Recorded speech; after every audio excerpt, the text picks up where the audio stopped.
Welcome to SoulPod, where science meets mysticism and your inner wisdom leads the way.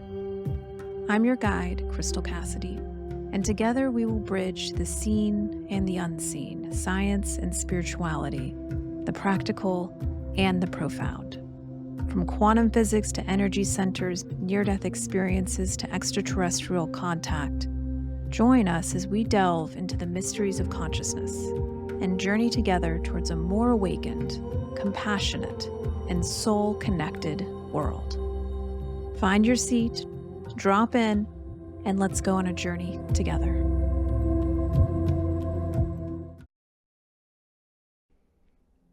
Hello, welcome back to another episode of the Soul Podcast. Kat here. And today it's just me and Linda. Our fearless leader, Crystal, is out birthing some beautiful content for you guys. So it is the two of us steering the ship, and we're so excited to be here. Hey, Linda. Yeah. Hey, how's it going, Kat? Good. I'm ready for our conversation. I know, me too. Yeah, today, guys, we're going to dive into a little bit of the energetics behind conscious manifestation. In a couple of our past episodes, we've touched on the energetics of 2025 and how manifesting is going to, the process of manifesting is kind of going to speed up, and the ability to call in big things is going to become easier the more that we, really double down on our authenticity and kind of double down on a little bit of the framework that we're going to walk through today in terms of manifesting and how to really hone the energetics of that. So we wanted to start with, when we're manifesting, let's say we've created our list, we've created or honed in on the things that we're calling in. We've gotten clear, we've set our intentions, and the next step, it feels like, is really tuning into our foundational belief systems. And in that space, we're moving from one state of consciousness to another in the work of rewriting our belief system so that it is conducive for calling in whatever we're calling in, a job, a partner, a new space, whatever it is. To do that, we need to move from one state of consciousness to another and thus rewrite our belief system. So I want to start us off there, and I'm curious for you, Linda, what that process of first taking inventory of your beliefs and then rewriting them essentially feels like for you. Yeah, absolutely. So I love that we're talking about this because I feel like, there's a lot of intangible value behind choosing to get into conscious manifestation, choosing to get into spiritual work. There's a lot of intangible benefits, as we know. You develop more patience, you develop more conscientiousness, more love. But there's also, we're physical beings on a physical plane, and there are physical benefits in a lot of ways to getting into a spiritual practice and to learning how to unlearn the patterning that you maybe came to this planet with. So I love that we're talking about this. I especially love that in SoulPod we refer to it as conscious manifestation. So this isn't the kind of spiritual bypassy talk that a lot of us are used to and maybe came from before. This is about actually taking the reality that we're existing in and moving into, like you said, a whole new state of being and watching the repercussions that come from that, the oftentimes very physical repercussions that come from that. And it can kind of be this like fun little reward system for our brains when we realize, oh, I can actually actively alter my reality simply by deciding that this way of being, that there might be a better option for it than what I've been doing this whole time.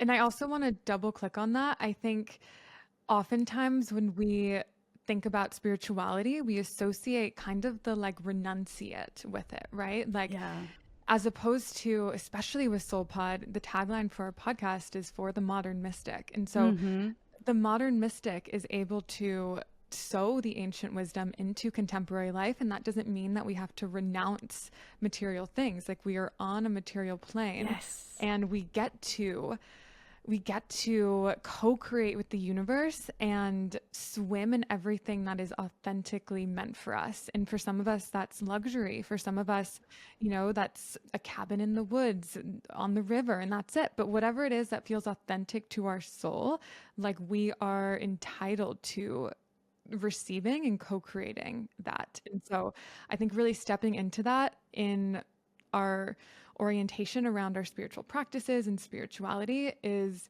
so powerful and so in line with, SoulPod and the modern mystic. Totally. But what my original question was in rewriting those beliefs, in elevating from one state of consciousness to a higher state of consciousness, what does that feel like for you? How does that feel like? What's that feel like in your body? What do you start to see unfold in your world when you start to rewire some of your beliefs? Yes. Okay. I love this question. So we've all heard the phrase as within, so without, and this is especially true when it comes to conscious manifestation. The beliefs that you're carrying about yourself are exactly what's going to be showing up in your external reality, right?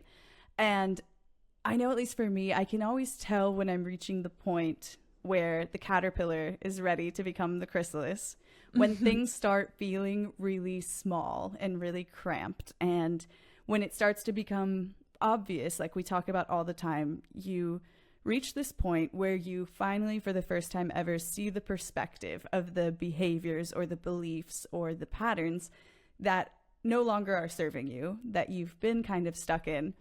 They start to become really obvious. And not only that, they start to show up everywhere. And this shows up in the form of triggers from bosses, triggers from partners, friends maybe falling off, or opportunities going away.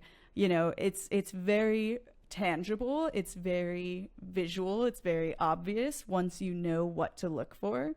And we talked about it last week. We mentioned how oftentimes we can get stuck in the victim trap, where we think that we're so powerless, and we think that, things are happening to us and woe is me and all of that.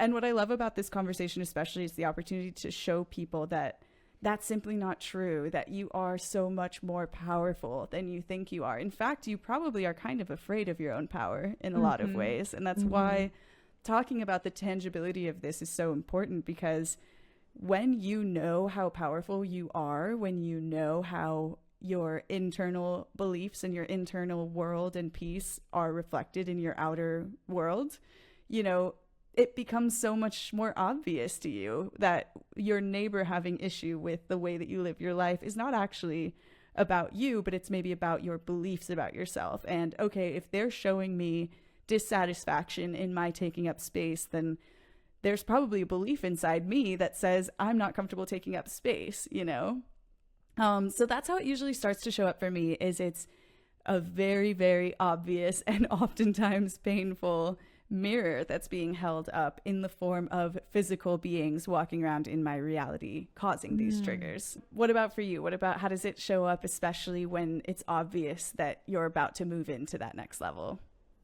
Yeah. Okay. So I think similarly, I start to feel that feeling of cramped, especially when I'm calling in something new. I start to be met face to face with, again, those old patterns. And I'm very much asked, like, are you truly ready to expand? Are you truly ready to choose a more expansive belief system, a more in aligned belief system with your highest self?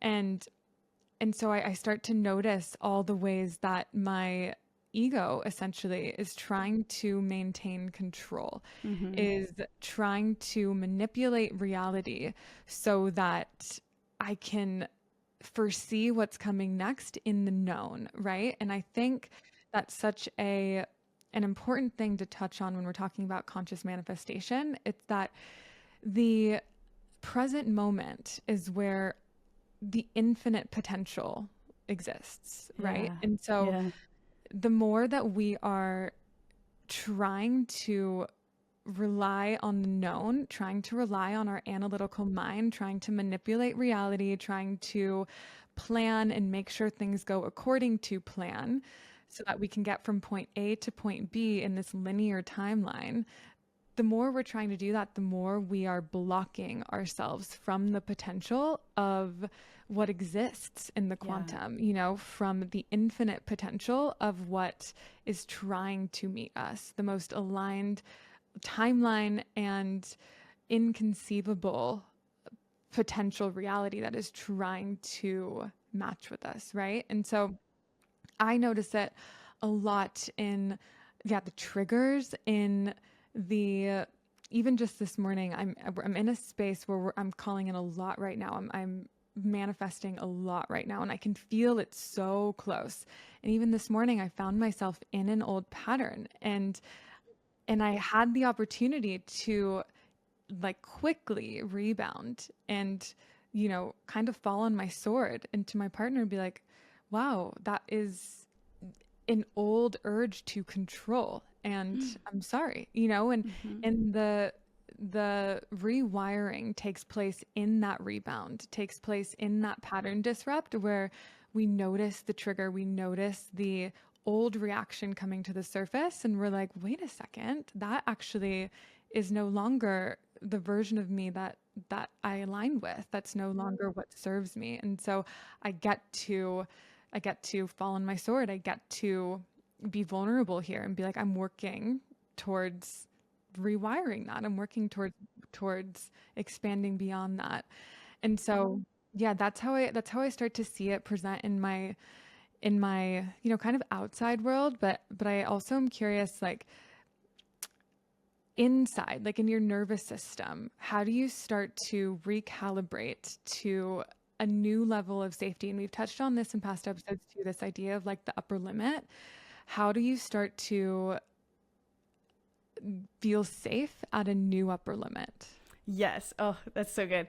Well, I also, just real quick, something that you said reminded me, you know, I like to live by this value. It's not necessarily a value. It's very much a truth that we live in an ever expanding universe. So why would any of us be any different from that? If we are living in an ever expanding universe that is constantly evolving, why would we be excluded from that? You know? And I think that this especially shows up in my more earth signy friends, especially, where they want to hang on to what is known so badly. They want to hang on to that comfort zone so badly. And unfortunately, in an ever expanding universe, that's simply not an option. And it's going to become very obvious that you're gripping onto, like you said, the status quo or the known, when things are kind of being shaken up and shaken out of you. I think of one friend who tried so desperately to hang on to this job that was, you know, absolutely draining his soul, and finally was let go in the best possible way. Like in all, you know, in many ways was fired, and it was a very traumatic experience. But at the same time, it was like, well, you got severance and you got permission to go do the thing you actually want to be doing. And they've been flourishing ever since, you know? And so I say that just to give people comfort. You know, it's not like, oh, you're going to be constantly berated by things that are, you know, forcing you to grow at all. It's that you're living in an ever expanding universe, and with that comes your own personal expansion and your own opportunities to evolve into that next level version of you, you know? Yeah. Yeah. So as far as calibrating, I love the use of that word, like calibrating your nervous system in your new level, off right? The tongue. Yeah, exactly. You know, it is, like you said, the change happens when we're in that sacred pause, like what happened with you earlier today, where there's the triggering moment and then there's the reaction. And what's so great about things like SoulPod and anything that gets you to practice a ritual of meditation is that you really become expert at identifying that sacred pause. And even if you do go so far as going into that reaction, you still know how to get your way back into that sacred pause and say, okay, well, even if I normally would have handled it this way, I know that in that space between trigger and response is an opportunity to do things differently, which is exactly how you handled it today. You know, is saying like, this is an old me. I recognize this behavior, but it's not what I'm identifying with anymore. It's not what I'm anchoring my story to anymore. You know, it's interesting how that is kind of like the hardest part for a lot of us, is when we're calibrating our nervous system, when we're getting into that new space, it's letting go of the identity of being someone who's reactionary, or letting go of the identity of being someone who's an overworker. I know that's one that I'm having to I'm really being forced to face right now. And it's showing up in pleasant ways, where my tendency to overwork and to burn myself out is showing up in forms of a friend reaching out and saying, hey, I got a great new editor if you want to like get their contact, you know, or someone inviting me to something that kind of requires being off my phone the entire time. It's like all of these very pleasant moments that are gifts of different ways of doing things, you know? And I think that's usually how landing on the other side shows up for me. Just like the guidance comes through as far as triggers showing where I'm receiving the opportunity to grow, I also get little nuggets of wisdom, little like shining moments of, well, this is what it could look like, and this is what it could feel like for it to be fully in your authentic value as a professional. You don't have to be overworking in order to have the things that you want, you know? It's always like little glimmering moments that if you're not watching carefully, you'll miss. But if you are, you see, oh, this is an opportunity to find stillness and find peace. And then obviously my usual arsenal of meditation practices. So what about you? Do you have like go-to practices for nervous system calibration? Calibrating. You know, I also want to double click on, because I do think, I mean, my go-to practice is meditation, because it gives us that pause. It writes that pause into our way of being. You know, it no longer is efforting to zoom out in every moment. It's just a part of the way that you behave. It's a part of your process to zoom out in every moment. And so I wanted to double click on, I think, just how important it is to be able to separate yourself while you're consciously manifesting from the trigger or from the reaction, right? And you touched on that, but I just want to double click on, like, that is where so much of the juiciness is, and the magnetism is in those moments of when you're triggered, when you find yourself in an old pattern, being like, okay, I am not that though. And so it just in a moment kind of quells whatever shame might come up next. Cause I even experienced that this morning too. I'm like, wow, I just noticed how shame was just the next, right after the reaction, like goes trigger, reaction, shame, you know? And I noticed how in between reaction and shame, I'm like, okay, well, this is actually where my opportunity lies. This is where I have the opportunity to decide that I am not that reaction. And from now on, I will do my best to not do it again. You know, if it happens again, I'm not that reaction again, but I will just compassionately meet the version of self 10 minutes ago that experienced that reaction, you know? Yeah. Where did you develop that skill set? Like, how did you nurture that spaciousness within yourself? You know? Yeah. I mean, I definitely just think it's the consistency of meditation, just because everything starts to move so much slower when you've meditated, you know, everything. I know, isn't it wild? It's crazy. It's so wild. Yeah. It's like, you really do start to see, like, in between each moment, there's a pause. And in that pause is where you get to, you're always at a fork in the road. It's where you get to choose this timeline or this timeline, you know, the past version of self or the new version of self. At every moment, you're at that intersection in time, and meditation just zooms out and illuminates, like, okay, I'm at another intersection. Like, where's my choice here? Where's my highest self here? And so I wanted to double click on that, and also just reiterate that in conscious manifestation, every single moment is an opportunity to co-create. You know, like what happened this morning was over in what seemingly was a mundane moment, right? Like just making eggs with my partner, not like this huge, obvious, you know, intersection or this huge, obvious trigger. It was just like making eggs on a Thursday morning.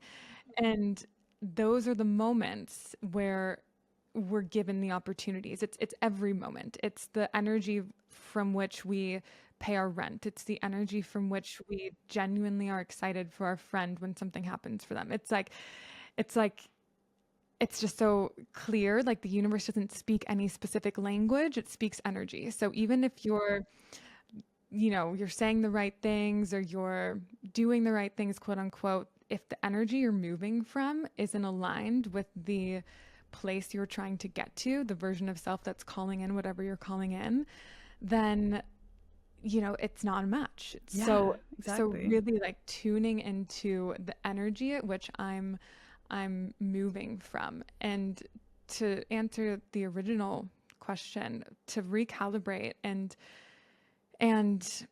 prepare my nervous system to be at that more expanded version of self, it is really tuning into each of those moments and taking inventory of where my body is contracted. And it became like a ritual for me as well to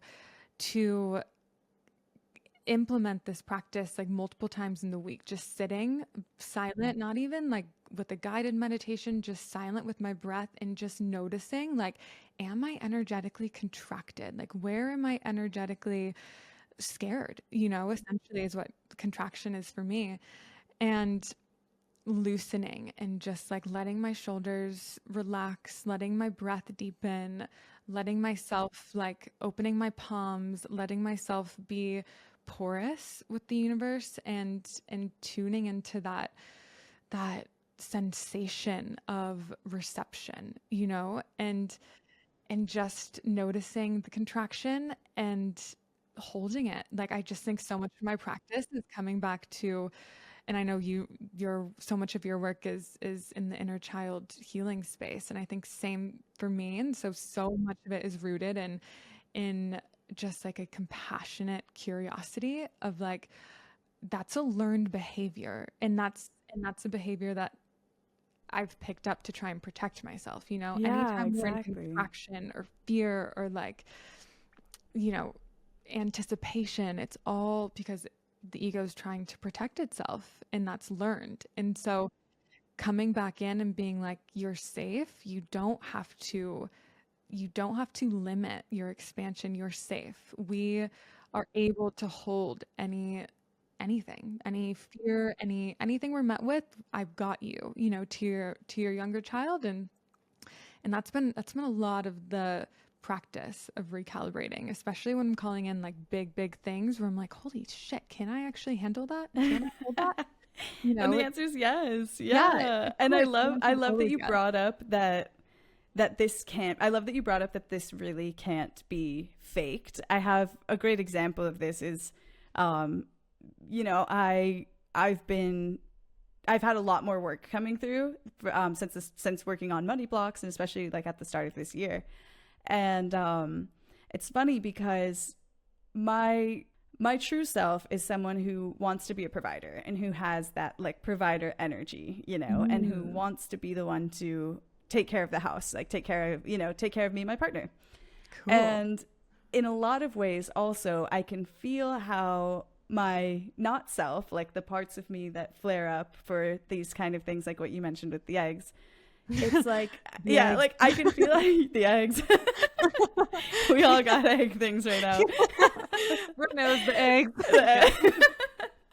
Like I can feel how there's this part of me that starts to get kind of resentful about the fact that I am, providing in such a big way. But it only ever comes up when it doesn't feel like I'm receiving the proper amount of like nurturing that someone who is the provider deserves to have. Like it's a very entitled energy, you know what I mean? And I feel it when it comes up.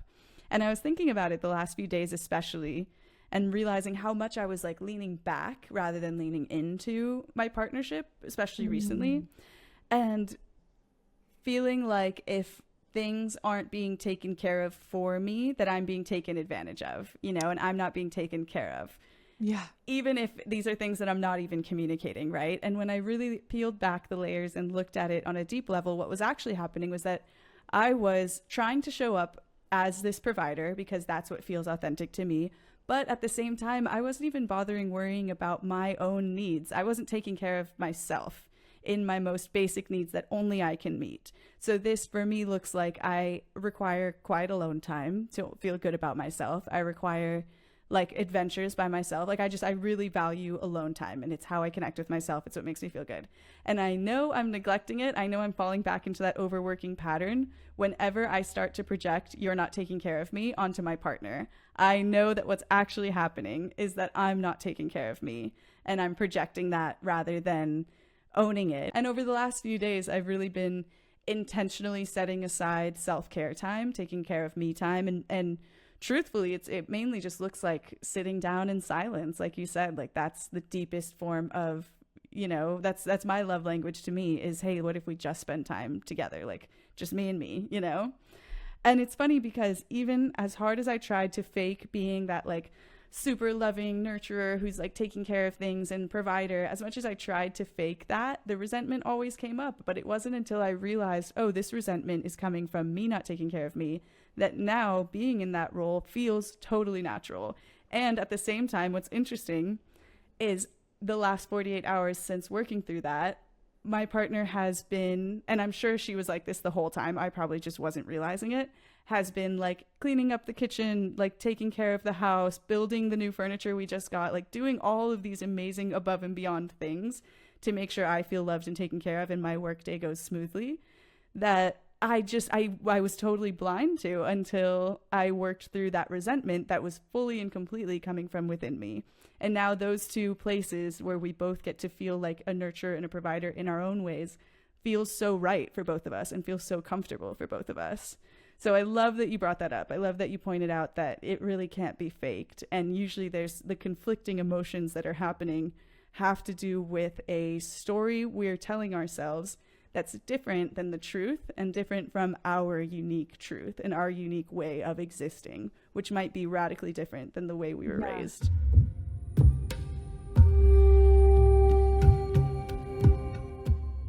Something special happens when we step away from the noise of everyday life and into a space of amplified presence and deep devotion to our spiritual growth. A space where we're seen, supported, and reminded of the light within us. That is exactly what you'll have the chance to do on our SoulPod retreat. We are so excited to invite you on this 4-day immersion in Joshua Tree, California, August 28th through 31st.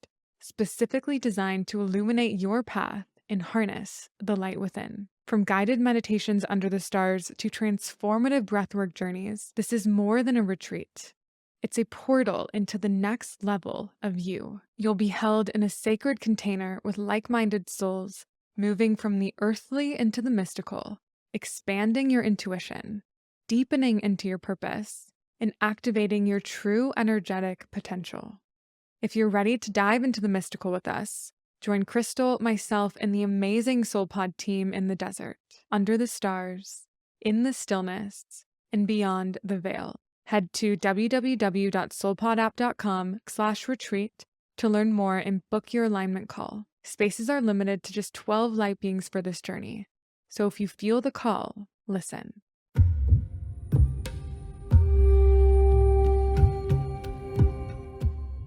Your experience kind of showcases the value in stepping into that role of the spiritual scientist, which we talk about so much at SoulPod. And what that means is like when we're in these spaces of, for example, what you shared of feeling that resentment. And, it's even similar to the eggs. It's like, that feeling of like control and like, oh, I can do it better. When we're in these spaces, it's so much more about being able to step back and look at the situation as if we're just collecting data, and then from that place we get to be like, okay, I haven't had any alone time in a long time. This comes up every time this happens. This is the pattern here, and you just start to collect data. And again, kind of circling back to what I said earlier, removing yourself from identifying so much with the equation, and instead it's just like, I'm actually the awareness and the observer back here watching all of these patterns play out between, two spiritual beings in this partnership or whatever it is. Like I'm just watching all of it from back here. What data can I collect and how can I, come back into this equation as my highest self, as the spiritual scientist who's willing to experiment with all the variables here. Maybe I add in more alone time, see what happens to the feeling of resentment, you know, Yeah.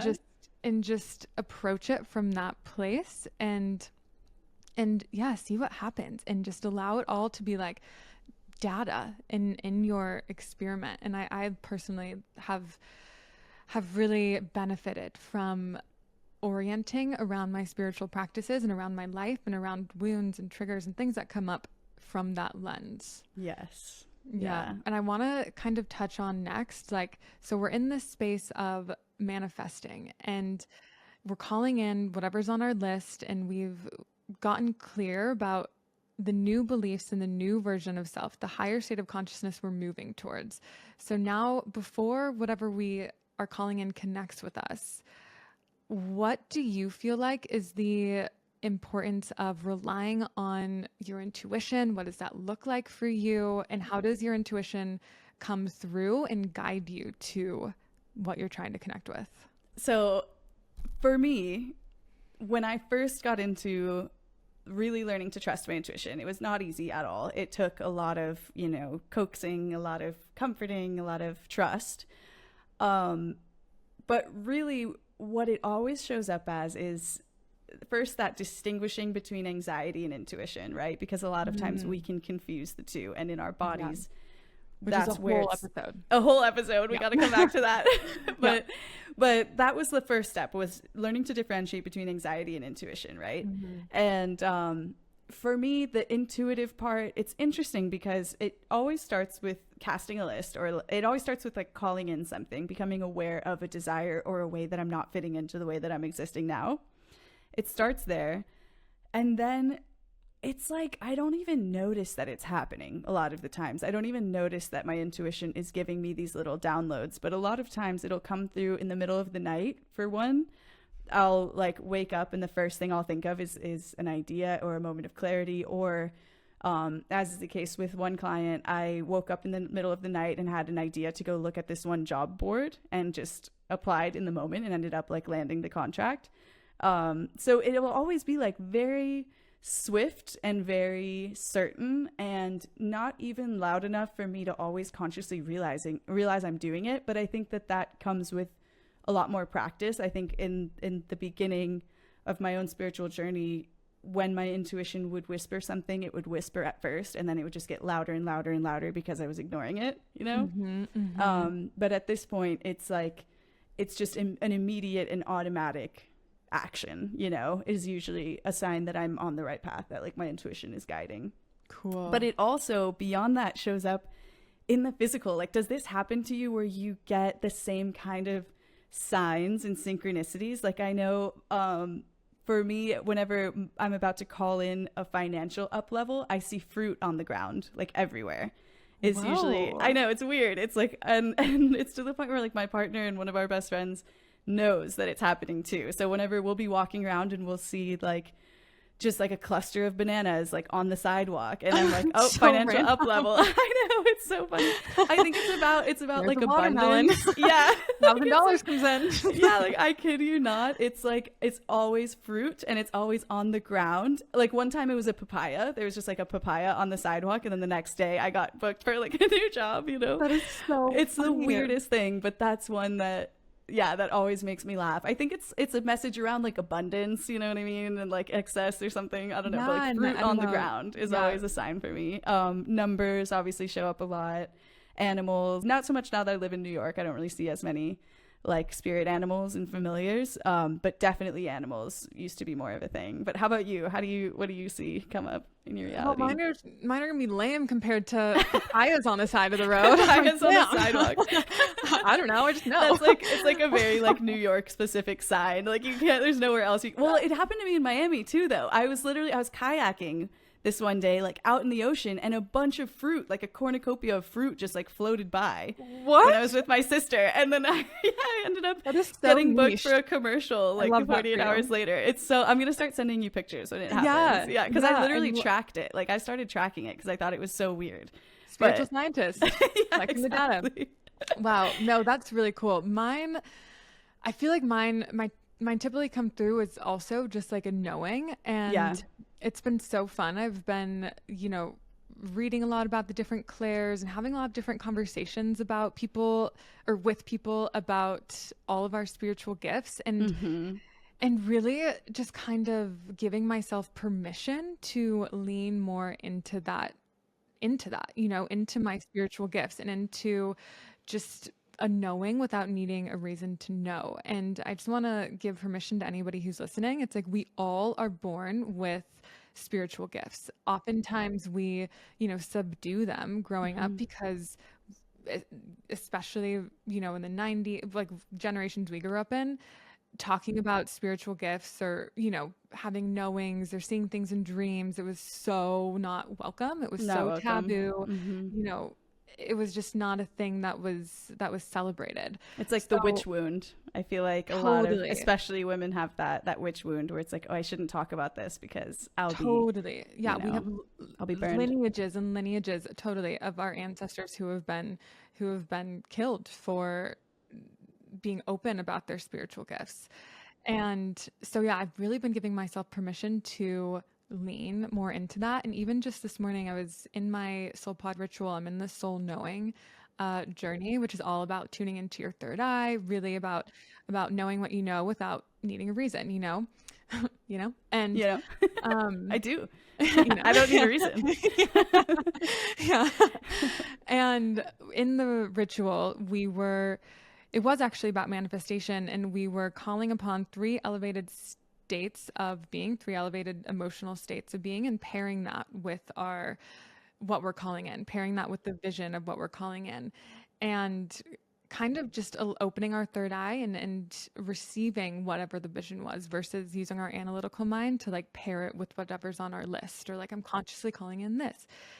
And what came through were these visions of me and my partner in Italy. And I was like, that's interesting. My analytical mind turned on and was like, huh, okay. And I just went with it, dropped back in and was swimming in that.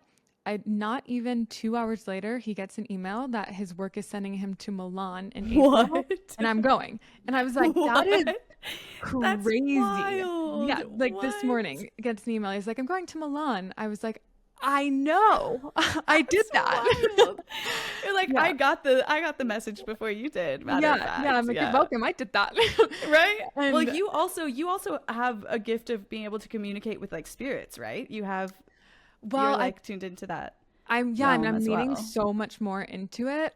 Since Cool. my dad passed, I've really again given myself permission to sit down and call in guides and connect with him. And so there have been, since that I guess kind of portal, since entering that portal. Yeah, I was gonna say that's like a common entry, like it's like like kind of a gateway in. It's like the gifts were always there, but you notice it once it becomes more relevant. You know what I mean to you? Totally. Yeah. I think first once you give yourself permission, and then once you have like a reason, and then all of a sudden it's open, and you're met with different knowings, different, like I've just had him come through and clearly communicate things to me. Like it just feels like a clear transmission, or where his face all of a sudden is just like so clear if my eyes are closed, like as if it's right in front of me.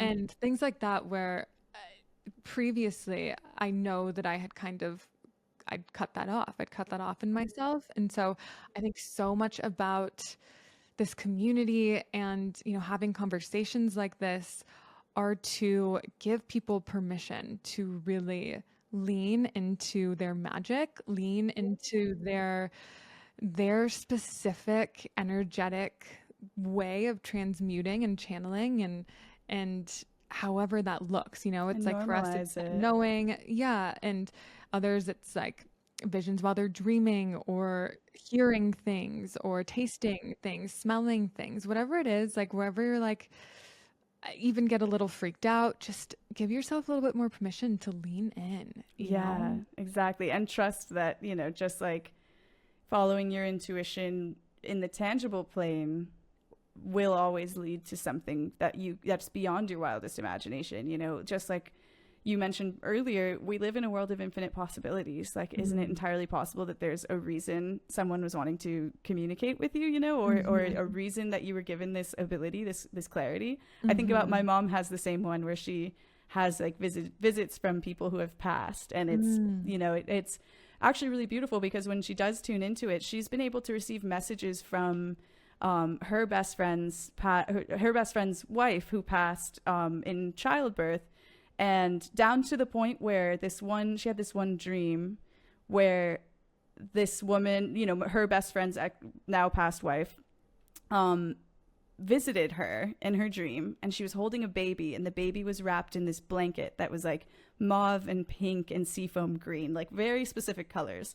Baby was wrapped in it, and she went up to my mom and she said, "This is the baby, like tell Kurt that she's okay, that I'm okay, that we're together and we're happy." And I'm like gonna get emotional talking about it, but my mom woke up the next morning and called Kurt and was like, "Hey, like, I know this sounds crazy, but you know I get these dreams, and like she visited me, you know, in my dream and wanted me to tell you that like they're happy, they're okay, and they miss you."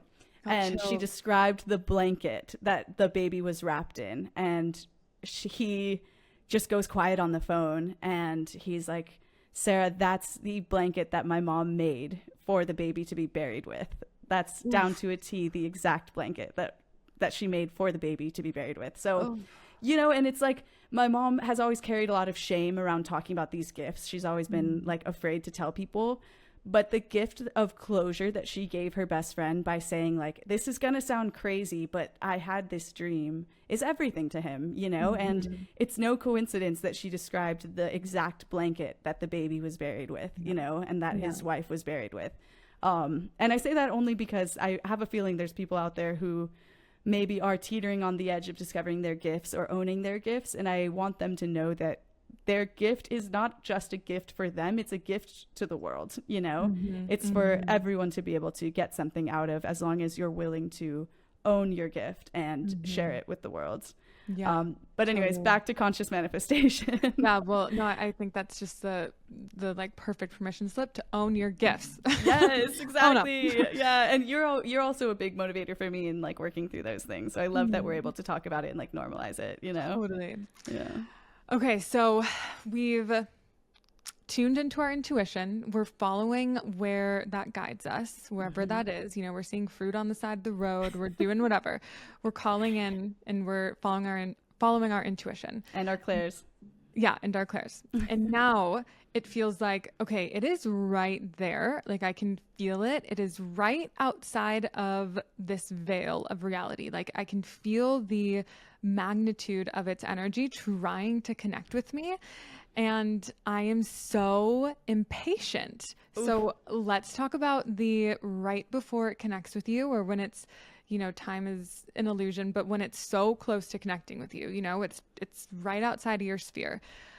What are your practices, and kind of what are the energetics for you around that space of impatience? Oh, yeah. So I think this is also what we touched on earlier, where your ego's entire purpose is to keep you safe, you know, and is to maintain the status quo.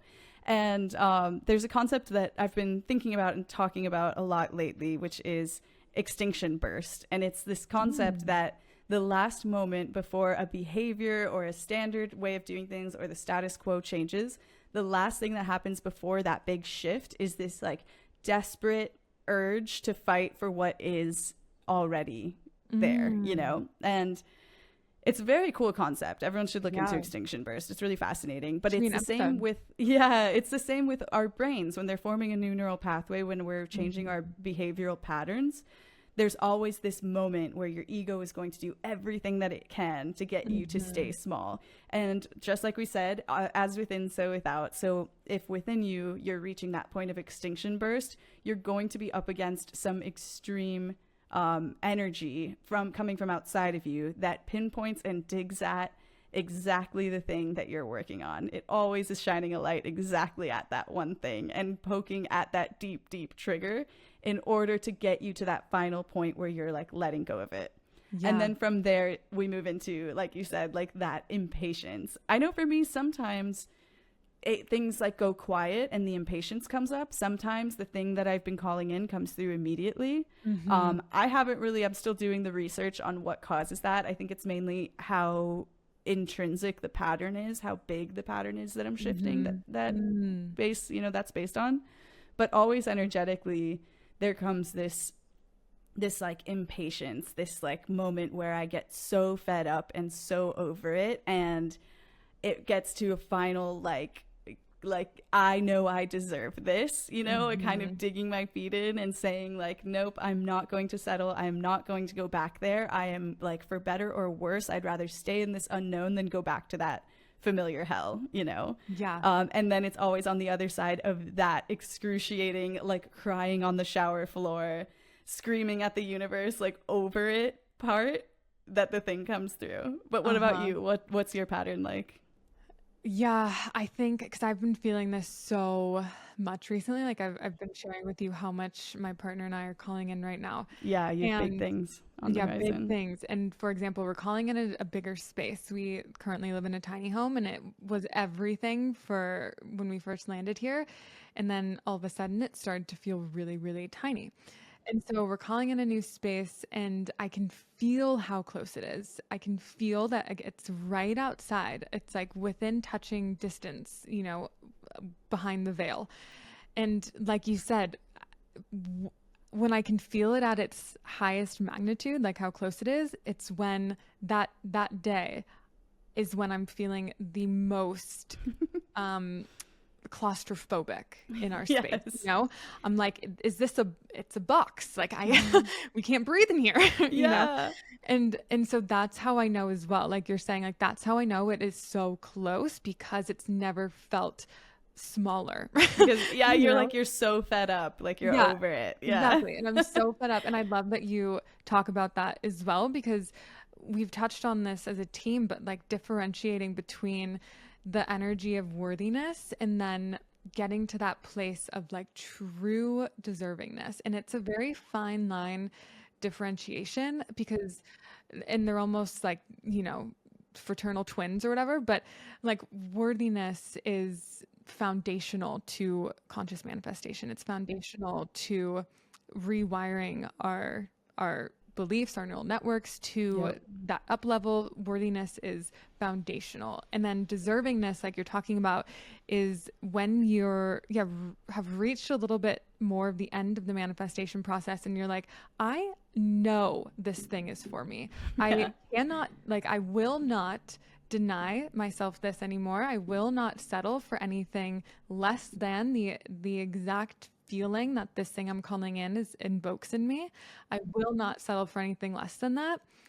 And in that space of being fed up, and in that like whole body deservingness, we get to fully surrender. And I think that's like the final piece in the manifestation formula. It's that full bodied surrender of like, I know it's so close. I know that because it's so close, I've never felt more claustrophobic in my space. And I trust that it is coming in divine timing, and that the perfect space is on its own timeline to meet me. And two timelines are dancing together to come together and perfectly fuse, and allowing for that to unfold in the time that is divinely choreographed for us, and really settling back into the gratitude of, well, this tiny home is beautiful. There are so many things I love about it. I love that I'm looking at trees out the window. I love the way the sun comes in. I love the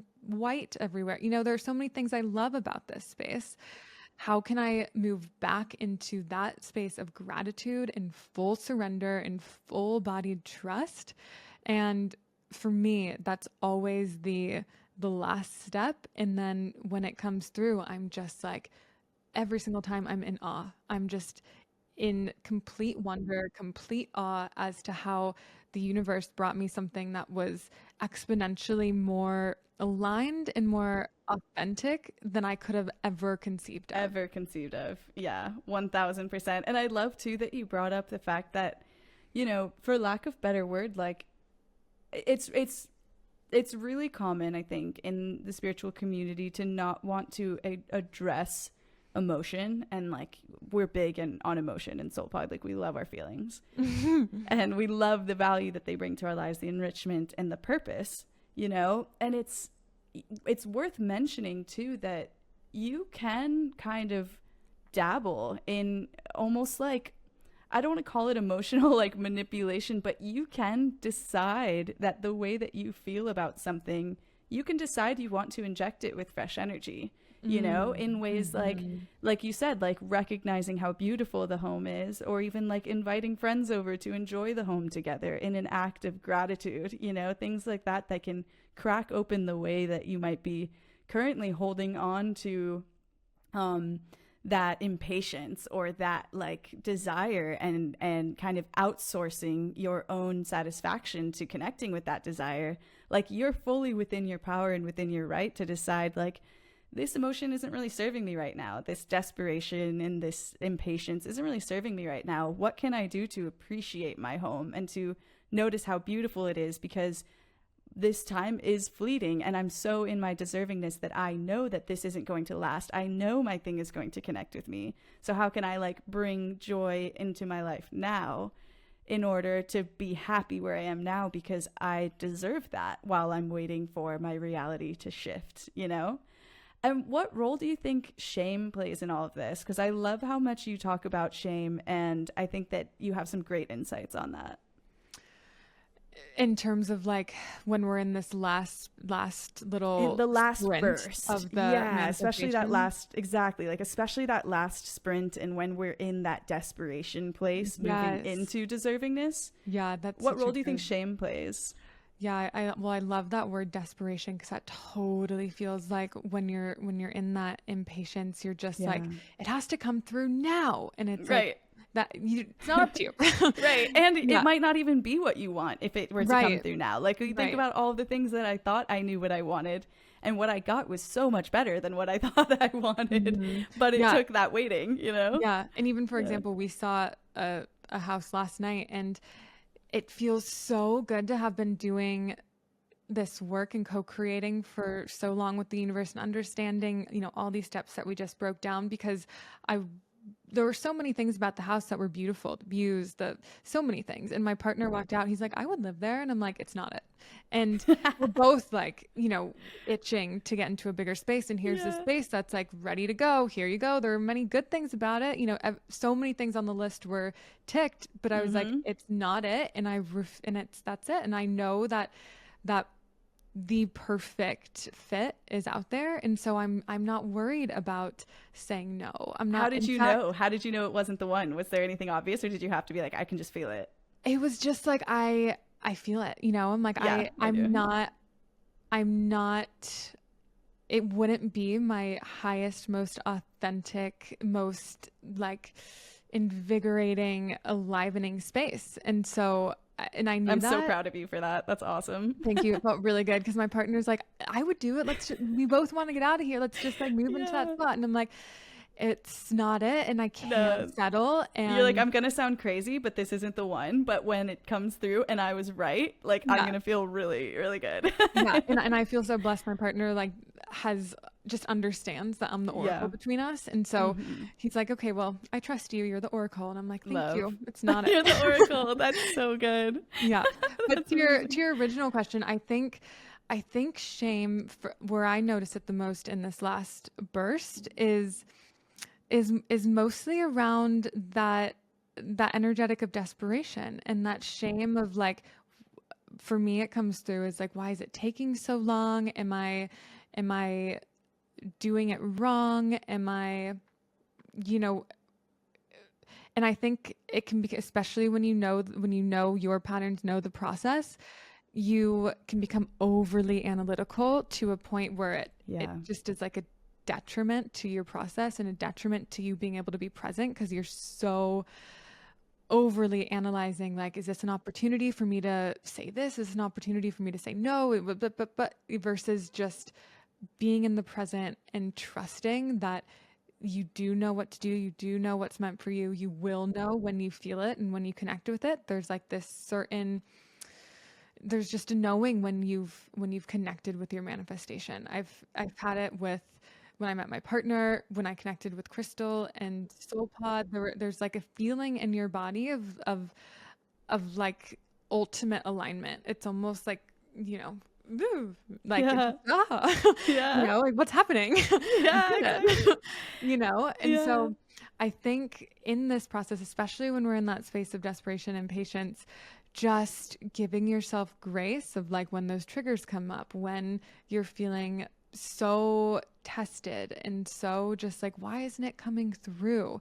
Just knowing that it's coming through in the perfect timing, and it's what is meant for you can't miss you. Yeah, You know? truly cannot miss you. I think about like with SoulPod, you know, SoulPod was a huge manifestation for me because I wrote out a list. I was like, I want to have an awesome, like powerful femme entrepreneurial CEO boss. I'd never Shout worked out for Crystal. a woman before. Shout out Crystal, miss you. Like I had to a T, I had the list. I wanted to work remote. I wanted to work from my home, and I wanted to talk about meditation, manifestation, spiritual All day. things all day. And I wanted to do social media, and I wanted a chance to learn about podcasting, to like dig deeper into podcasting. Like to a T, the list came through. And what's funny is that I wrote that list while I was making content for Crystal on like a freelance basis, like as a content creator, you know, and it was fully like I was making content to speak to my own audience, but sponsored by SoulPod, you know, because I had found the app months before that. And what's funny is that I wrote out this list, and every single day while I was working through money blocks, every single day, this little whispering voice went, reach out to Crystal, reach out to Crystal. And I like every day it was constantly nagging, but I was like, no, like there's no way, it won't happen. That's too perfect. And I'm like applying for other jobs. I'm like, whatever, reaching out, doing all the things. And then I cleared this one really big money block, and the intuitive nudge went from like a nudge to like, email Crystal right now. Like, what are you doing? Email her right now and just ask if she's hiring a social media manager. And I pick up my phone to email her, and she had emailed me like right before that, saying like, hey, by the way, like we have we're thinking about bringing someone on board if you're available. Would love to hear about your experience and like talk more about this because it feels very aligned. And it was like that shame that kept me from reaching out, because I was like, I'm probably not good enough for her. You know, I'm probably not good enough. But my intuition from the very beginning, even when I was working through shame, even when I was clearing money blocks and shifting my reality, my intuitive self knew that like it was going to happen with SoulPod, and that I was going to work with Crystal, you know? Totally. And I want to like double click on that maybe as like where we wrap up of like, each of us has our own like energetic fingerprint that we put onto our process, right? Because for me, like a lot of my history is rooted in anxious attachment. So what's your core wound? What's your like one-liner core? Like mine is like not enough. What's your core wound? Yeah, I mean, like abandonment, worthiness. Yeah, hyphenated. Yeah. Period. One word.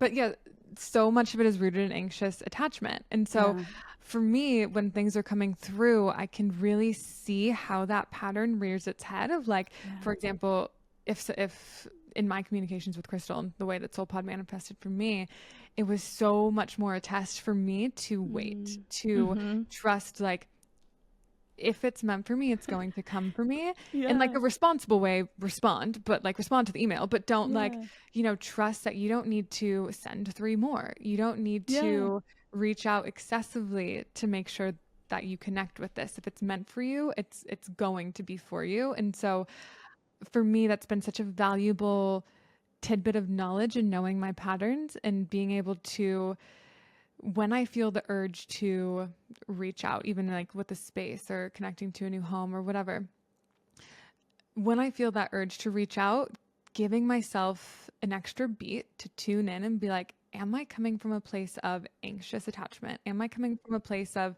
feeling so unsettled by the distance, by the silence, or am I coming from a place of authentically, feeling the urge to reach out or feeling the urge to share? Like, is it an authentic my higher self, or is it my wounded, anxious self? And so I think that might just be like a valuable addition, for anybody who is aware of their pattern, avoidant, anxious, A mix of the two. yeah, a mix of the two, just, Yeah.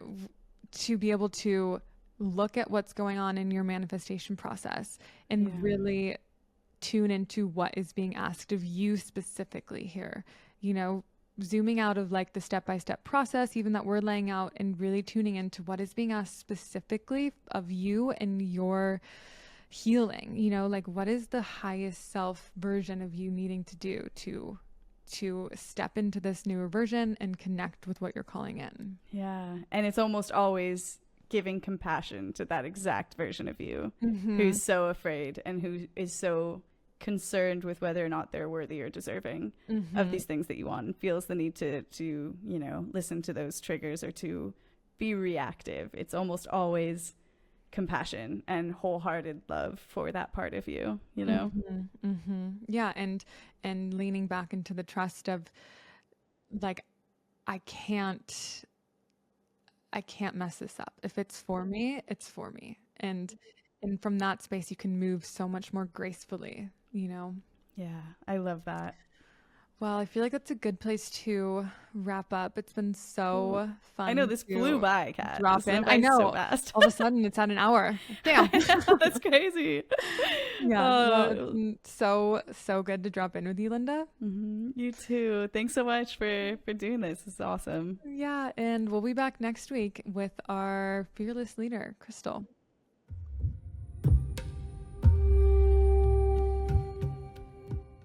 Thank you for journeying with us today, Light Being. We hope you enjoyed the episode. And before you go, we want to invite you to explore the SoulPod app, where you can immerse yourself in daily lessons, guided meditations, and breath work to develop a soul-nourishing daily ritual and tune back into your own inner guidance system. You can download SoulPod in the App Store or directly from the show notes to start your free trial today and awaken the ancient wisdom within you.